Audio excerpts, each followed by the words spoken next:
Focus. It's hard to get anything significant done without it, and it has been one of my biggest challenges in business and real estate, and still is.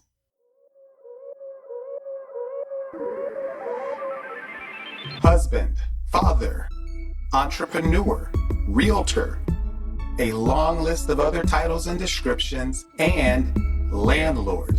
Welcome to the Landlord podcast with me, Jonathan Taylor Smith, also known as JT, following a roadmap to financial freedom through residential rental real estate.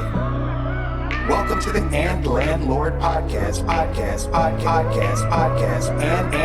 and Lord podcast.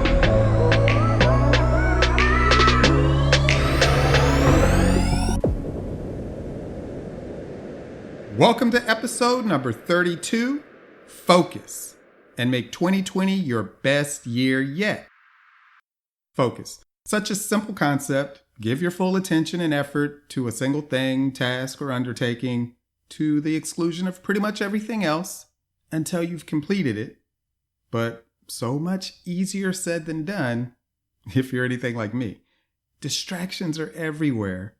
And I'm not just speaking of the numerous phone calls I get each hour of the day, constant text messages, endless emails, Facebook, Messenger, various forum alerts, on and on. These are problematic, but easily controllable to an extent. To avoid distractions, I now check Facebook and Messenger once per week, if that. I only check text messages once or twice per day or when idle. So I tell people who are seeking something of me urgently to call instead of text. If you need to hear from me now, then call. But if it can wait a few hours, maybe even a full day or two, then text. And I check emails every few hours or so, or more frequently if I have something going on where an important email or text is expected, like a closing. I try to keep these distractions to a minimum so that I can protect my time for focused activities. Phone calls are the most frequent distraction, as I made the mistake of registering a domain name once with my cell phone number on file, and now I get almost hourly spam calls from India offering a website for my new domain name, which is ironic being that I have a website business. So now I always use a different number when registering domains, or enable Whois privacy to keep my number hidden. I also get a ton of calls from companies offering business funding or real estate loans, which comes from when I was starting out with real estate investing and reached out to different lenders trying to get those early projects funded. They must have put me on some list that has now been sold to every so-called business or real estate lender out there. So be careful of that. Protect your cell phone number. Being the biggest distraction, I got into the habit of only answering calls directly when I recognize the name on caller ID or the number is already present in my address book, so I know who it is and I actually want to speak with that person at that time. But now that I'm performing as a realtor, that becomes more difficult because a realtor who actually answers their phone is already ahead of most. So I've now started to use a service to detect and block spam calls, allowing me to answer the others directly, resulting in fewer needless distractions. But like I said, those kinds of distractions from focus are not the real problem because I can pretty easily control them.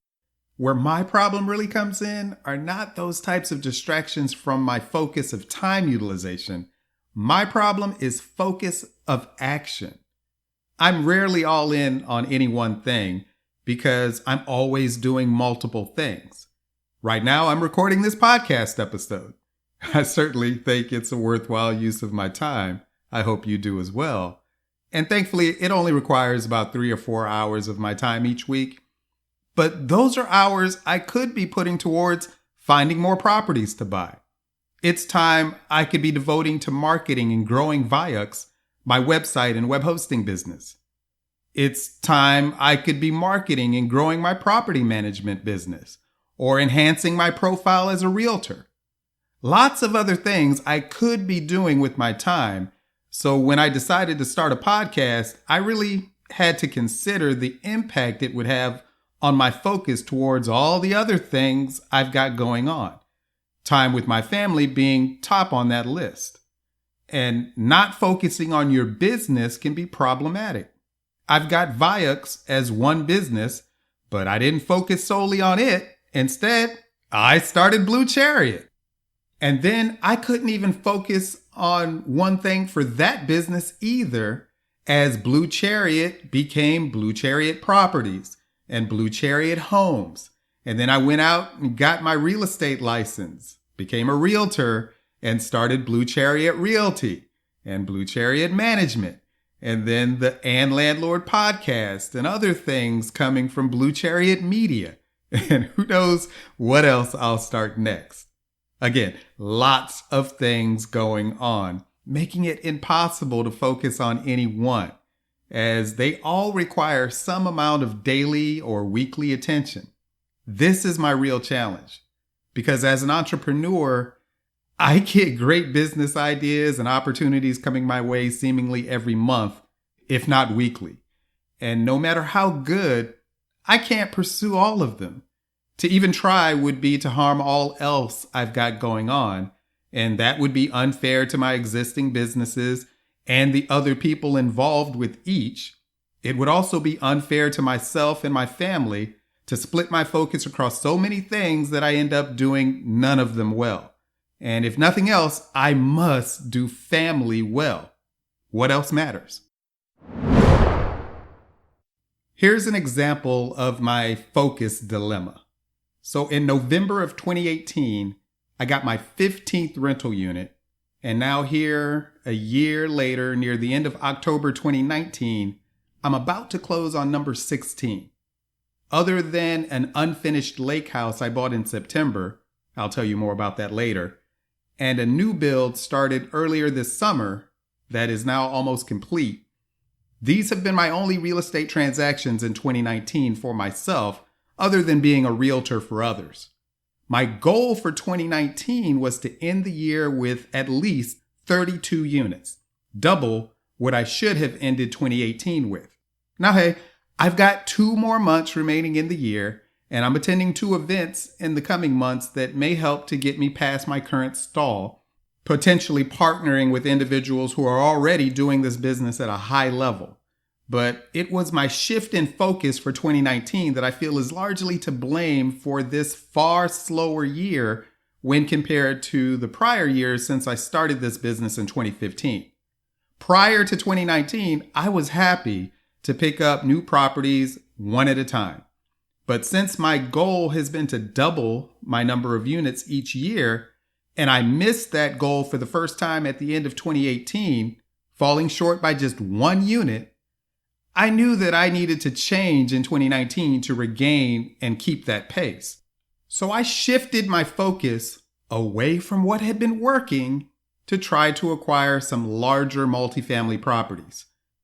All it would have taken was 1 20-unit building or a couple of 10 units, and I'd be right back on track. My first attempt was an auction of a 38-unit in Thomasville, North Carolina, near High Point. I could bid $1 million and could have made it work as high as $1.2 million, but it went for something like $1.6 million. And it's not like $1.6 million was a bad price, as that's just over $42,000 per unit.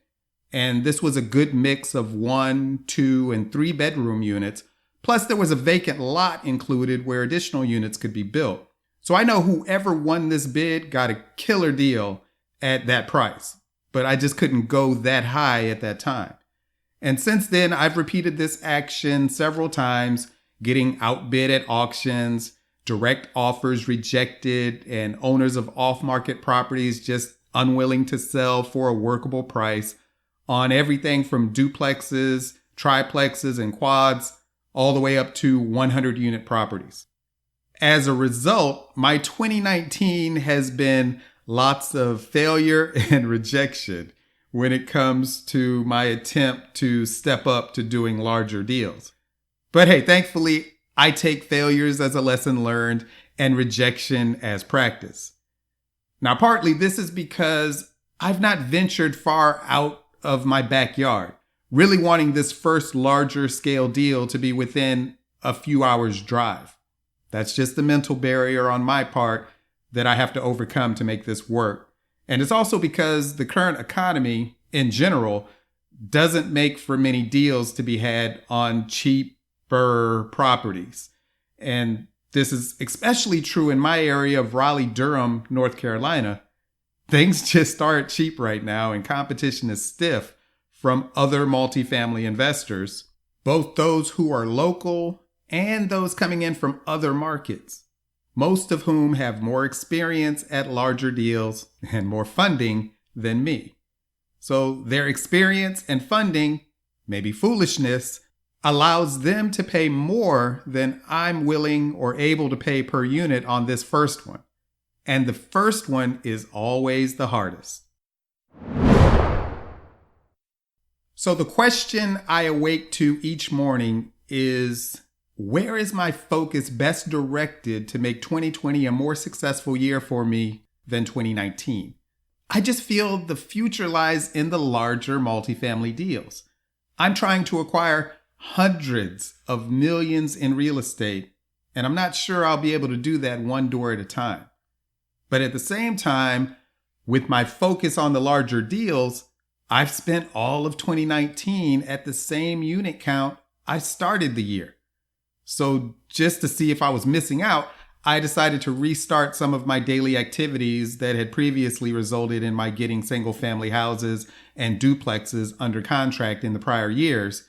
And a couple of weeks after doing so, surprise, surprise, I got number 16 under contract at a good price for the rehab it will require and what it will ultimately rent for. This purchase of number 16 will be funded by one of my private lenders who has been asking me for months when I'd have something else needing funding because he wants his money at work. I almost need to go back to checking for the smaller deals just to keep my private lenders engaged, especially those with lesser funds to lend, while I continue to try to go after and take down a larger deal. So then it all comes back to focus. Can you do multiple things and do all of them well? The answer, as I've determined, is no, unless. Can I go after larger deals while still taking on the smaller deals? Can I self-manage my own existing rentals while taking on the management of rentals for other landlords as well? Can I do this podcast while also being a realtor at a high level for buyers and sellers here in the Triangle area of North Carolina? Can I do new builds, wholesale deals, and maybe even some high-end flips while also growing my rental portfolio?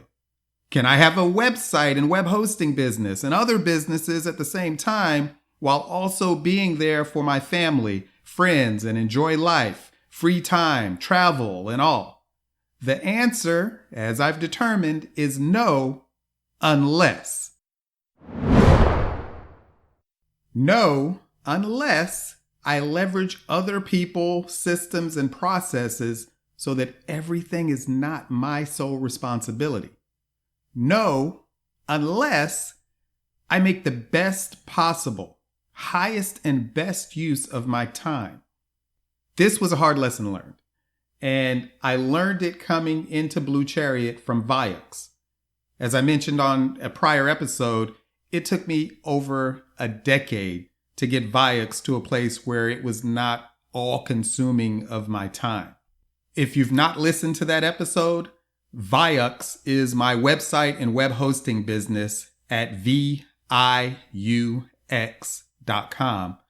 where I offer everything individuals and small businesses need to have a high-level website, similar services as GoDaddy.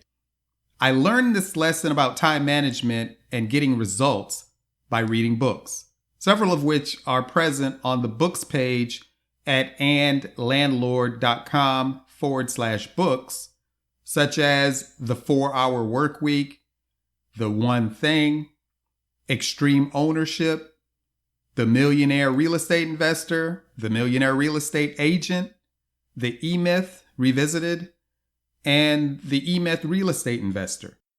These and other great books speak volumes on the concept of leveraging other people, systems, and processes to become the most efficient and effective version of yourself and a leader who can create and inspire a winning team. But my problem was that for a long time, I did everything myself and everything was my responsibility. And somehow that really even continued past when I started hiring employees, as everything still ultimately fell into my lap. I guess I wasn't a very good leader, or maybe I just wasn't willing to let go and truly let others do things on my behalf. Yeah, that's it. But eventually, I learned how to get out from under tasks so that now everything I do is documented and then handed off to someone else to handle on my behalf from that moment forward. Now I conduct recorded Skype calls with different staff members and VAs so that they can watch my screen and rewatch as needed and hear me explain a task so that I only need to do it once and they can handle it on my behalf from that moment forward. If there's not time for a call, then I create a quick Loom video and share the link. But I structure my actions to record or otherwise document anything I find myself doing repeatedly that I don't want to have to continue doing and think someone else could handle just as well. Even if they can only do it 80% as well as I can, it's still better handled by someone other than me so that I can focus on those few things that only I can do for my businesses, or those things I'm not yet comfortable handing off, as there are still some. This process has freed my time to make it possible for me to take on multiple endeavors and to do all of them pretty well. But even with that, it's always a work in progress because, as I just related, shifting my focus to larger deals has likely cost me many properties I could have otherwise picked up this year. I'd likely be much nearer, if not at or beyond, my goal of 32 units for this year if I had focused on continuing to pick up units one or two at a time, or if I had done a better job at systematizing my acquisition process of single-family and smaller multifamily properties while also going after the larger deals.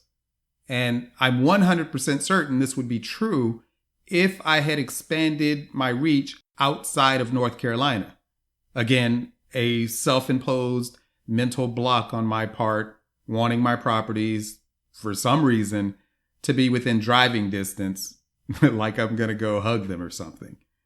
Now, with that said, you still cannot spread yourself too thin. One of the most important things an entrepreneur can do is to say no to the litany of opportunities that are guaranteed to start coming your way the more successful you become. For instance, in addition to all else I've got going on, I will soon be launching what I hope to become a chain of sports-themed barbershops and a barbershop salon supply company. But the key here is that I'm going into this with a partner who will be doing most of the daily work related to these businesses. I'm just an investor and the overall tech and business guide, but not the day-to-day operations person. I won't be cutting anyone's hair. And if it required anywhere near that level of daily involvement on my part, I would have said a hard no. I also choose those opportunities to pursue that are highly related and naturally lend themselves to leveraging the same team, people, systems, and processes that I already have in place. Things that are easily added without being disruptive to what is already working.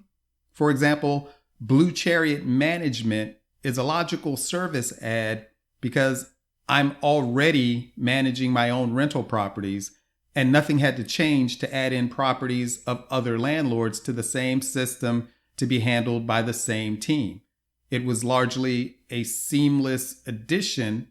Plus, it gives me insight into potential deals to acquire more properties, as well as makes use of my already in place list of prior applicants and inquiries seeking one of my properties at the next vacancy.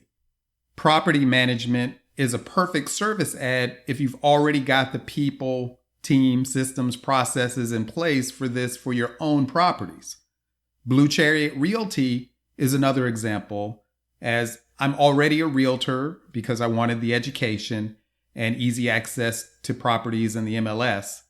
While it wasn't quite as smooth of a service ad as property management, you must be a licensed real estate broker in North Carolina to be a property manager for others anyway, and local market knowledge becomes pretty ingrained when you're constantly searching for deals on rental properties for yourself in that market.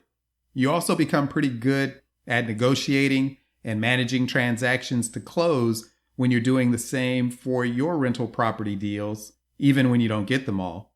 Just add in a few more people and systems, and you've got the makings of a powerful real estate agency able to do well for your clients in that market.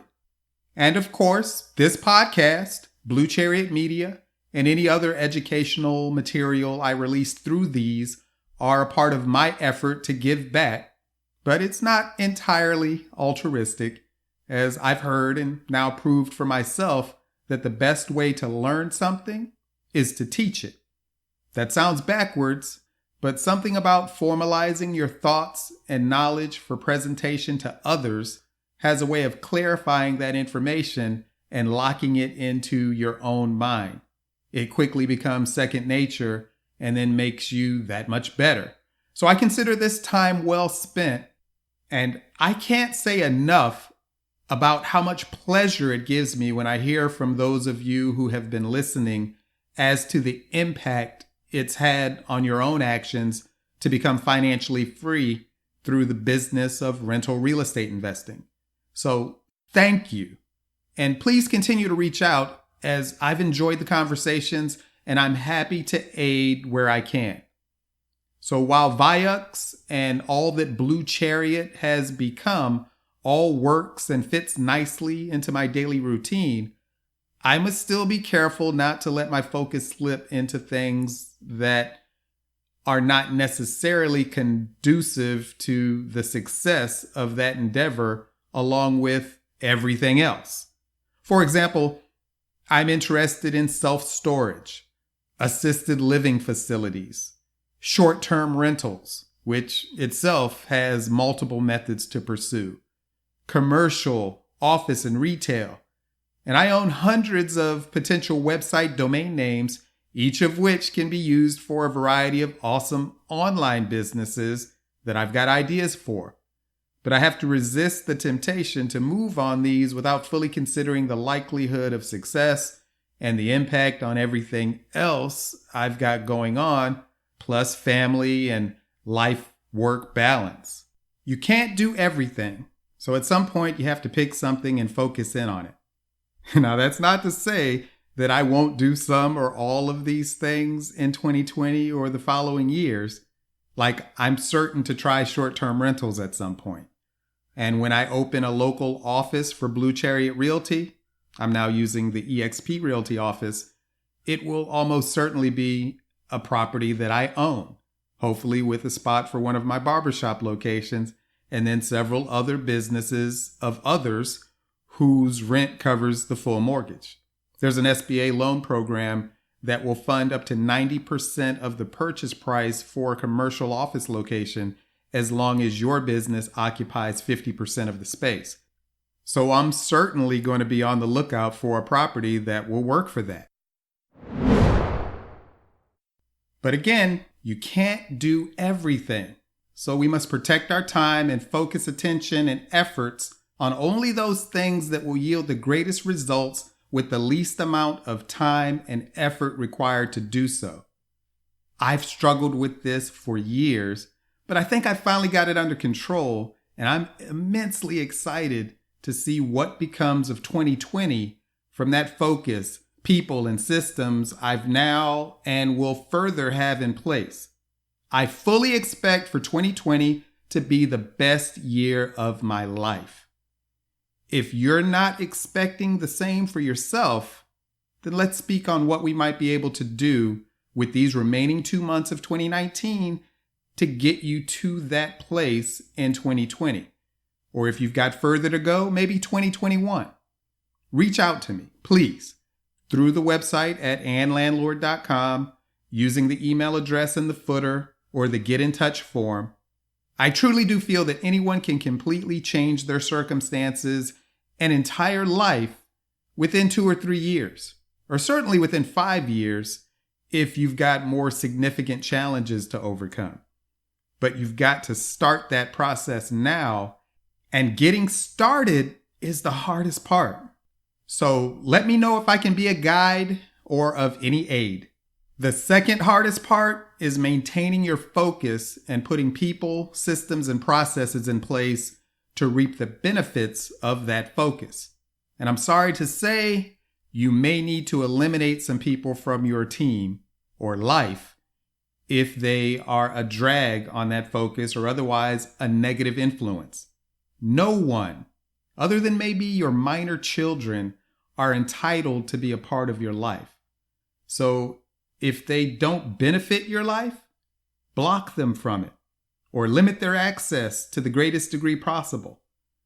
Anyone who is not a benefit to your life is by definition a detriment. Block them, minimize their access, or change their role. There may also be other things in your life that need to be eliminated. Remember, I had to cut out music, sports, TV in general for about 3 years, replacing those useless endeavors, time wasters, with reading and listening to podcasts. It paid off, and then I let them back into my life slowly, but nowhere near the level they had been previously. Like I've said, you should not be spending any time playing video games, listening to music, watching sports, or any TV. Other than the few shows my wife and I watch together, I cut out all TV to learn real estate investing. I stopped listening to talk radio, stopped watching sports, stopped watching the news, stopped debating politics, as it was all a waste of my time. When in my car, I'm listening to audiobooks and podcasts, and I spend a lot of time in my car. You have to decide what you want out of life and what you're willing to sacrifice to get it. Everyone else is spending time on those things. Do you want to be like everyone else? Or do you want to be like almost no one else when it comes to obtaining a massive level of success and financial freedom? Then be different and start by no longer wasting your time on things that do nothing to improve your outlook for the future. Is there any song you're going to hear that will make your 2020 better? Any game you're going to play or watch that will improve 2020 when compared to 2019? Any movie or TV show that will change your life for the better? Are these things going to put more money in your pocket and set you on a path to financial freedom in 2020? I know that 2020 will be the best year of my life so far, and I have a good life, because I'm doing things now to make that happen. If you cannot say the same for your coming year, if you've got nothing underway or getting the process started that stands to make 2020 better for you than 2019, yet you still have time to listen to music and morning comedy talk radio shows on your way to work, you still have time for sports, you're still going to be sitting in front of your TV tonight, then you don't want it bad enough. At least not yet. So get back to me when you're ready to replace that wasted drive time with educational material. Or maybe that's when you're listening to me. If so, congrats. Let's continue. Thank you for listening to the Landlord podcast with me, Jonathan Taylor Smith, by Blue Chariot Media, following a roadmap to financial freedom through residential rental real estate. You can find the podcast website and blog at andlandlord.com. The main company site is bluechariot.com. If you've received any value from this podcast, help me, please, to make it available to others, and make sure you don't miss an episode by subscribing and posting your 5-star rating, plus share it on social media. I welcome your comments on the blog. And if you'd like to share your landlord horror story or have a comment or suggestion for the show, call 844-USA-BLUE and enter extension 263, which spells "and" on your keypad, as in "and landlord," and leave a message. It may be used on a coming show. Thank you. Be all that you are. And landlord.